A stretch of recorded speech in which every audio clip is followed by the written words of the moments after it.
In today's video, I am going to teach you how to view old emails in Outlook. We'll walk through simple ways to find older messages in both the new Outlook and Outlook on the web. Then cover how it works in classic Outlook.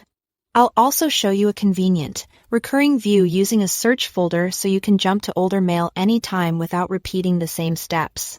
Let's start in the new Outlook or Outlook on the web. Open Outlook and click the search bar at the top. Begin by typing what you remember. The sender's name, a word from the subject, or a unique keyword from the email's content. Even a small detail can narrow your results quickly. As you type, Outlook starts surfacing matches. So watch the results update. To focus specifically on older dates, click the filter icon right next to the search bar. Use the calendar controls to choose a start and end date. Pick a range that makes sense for your search, like the past year, last quarter, or a custom window that goes back further. This date filter keeps your results tight and helps you land on the email you are after faster.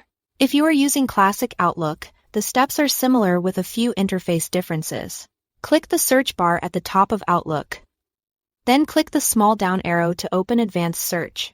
In the filters that appear, click Due Date. From there, choose a time frame such as this month, last month, or this year.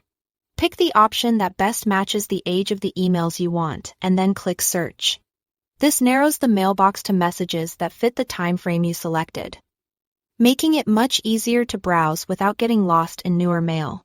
For a recurring, one-click way to view older messages, create a new search folder. Go to the Folder tab, then click Search Folder and select New Search Folder. You can also use the keyboard shortcut Ctrl+Shift+P. In the list that appears, scroll to the Organizing Mail section and select Old Mail.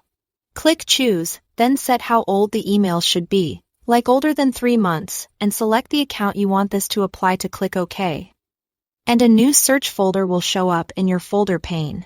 Anytime you open that folder, Outlook automatically shows email older than the age you selected, so you don't have to rebuild your search each time. That's it for today. Thanks for watching.